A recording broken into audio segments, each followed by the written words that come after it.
Defesa índia do rei, variante com E toma D4. D4, cavalo F6, C4, G6, cavalo C3, bispo G7, E4, D6, cavalo F3, roque. Alcançamos a variante, a posição principal da Índia do rei na partida Kramnik-Polgar, que chegou a essa mesma posição em outra ordem de lance. Vamos seguir uma partida do match para a TV em 1997. Depois de bispo E2, E5, roque, uma opção das negras é jogar E toma D4, estrutura que pode aparecer na Índia do rei várias vezes. A ideia é pressionar pela coluna E o peão E4. Seguir o cavalo toma D4, torre A8, F3 segurando o peão, aqui C6 e o Kramnik jogou rei H1, mas uma opção é cavalo C2, por exemplo, bispo E6, se F4. Um grande problema dessa linha para as brancas é como defender o peão E, já que agora a coluna E está aberta. Cavalo A6, bispo E3, cavalo toma E4, jogado pelo fantástico jogador Stein, um soviético que morreu jovem e não ficou tão conhecido contra os famosos Botvinnik, Petrosian, Tal, Spassky, etc. Smyslov. Mas a ideia é explorar as peças na coluna E. As negras sempre têm esse plano, as brancas devem tomar cuidado no momento correto de jogar F4 se for possível. Então vamos seguir o estrago que o Stein fez aqui. Depois de cavalo toma E4, bispo F5, cavalo C3, bispo toma C2, dama D2. Se captura o bispo, obviamente está caindo o bispo de E3. Dama D2 pretendendo segurar o bispo. Bispo F5, o Stein está com o peão a mais. Mas as brancas ainda animadamente jogaram G4 em Jauregui Andrade contra Stein, Tel Aviv, 1964. E depois de bispo toma C3, dama toma C3, dama E7, bispo D4, dama toma E2, G toma F5, dama G4 cheque, o rei branco ficou muito exposto. Dama G3, dama F5 ganhando um segundo peão, torre de A E1, cavalo C5, torre E3, torre E4, torre toma E4, cavalo toma E4, dama H4, C5, pressionando o bispo E3, claro que se bispo C3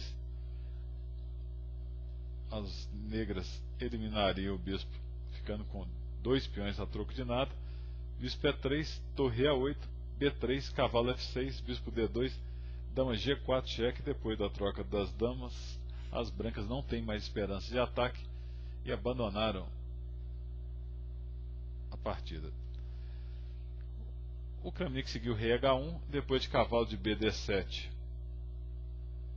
bispo G5, dama B6, cavalo B3, A5, dama D2, A4, bispo E3 atacando a dama, C5, cavalo C1, cavalo E5, torre B1, bispo E6, B3 para defender o peão de C que estava caindo,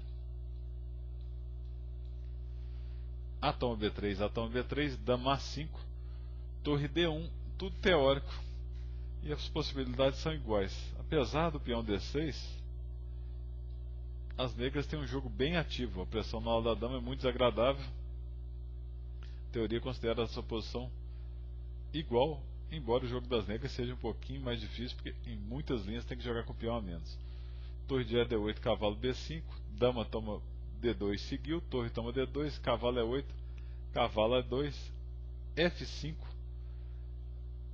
E toma F5, bispo toma F5, torre de BD1, cavalo C6, G4, bispo E6, cavalo de A, C3.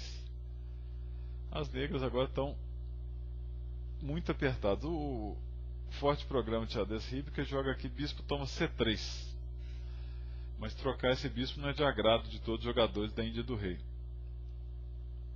A Judite jogou cavalo A5, torre B1, B6, rei G2, a posição do Kramnik vai melhorando cada vez mais, H6, bispo D3, G5, bispo E4, e agora era necessário torre de AB8, mantendo a defesa passiva. Não é muito do feitio da Judite Pogo, uma jogadora ultra agressiva. Ela jogou bispo toma C3, cavalo toma C3, torre de AC8, H4, e agora, além do peão D6, as negras vão ter que defender a ala do rei. Vocês podem se perguntar por que antes bispo toma C3 estava sendo considerado um lance bom e depois não, devido aos peões avançados quando a Judite fez essa troca, né? Avançou os peões da ala do rei primeiro. E agora as brancas abrem a ala do rei, G toma H4, bispo toma H6, cavalo C7, bispo G5, torre D7, bispo toma H4 e vai ser dificílimo defender tanto a ala do rei como as debilidades da ala da dama. B5, cavalo D5, cavalo toma D5, C toma D5, bispo F7, bispo F5, torre de C, C7, bispo F6, rei F8, torre A2. Agora ameaça entrar pelas duas alas, forçou as negras a abandonarem.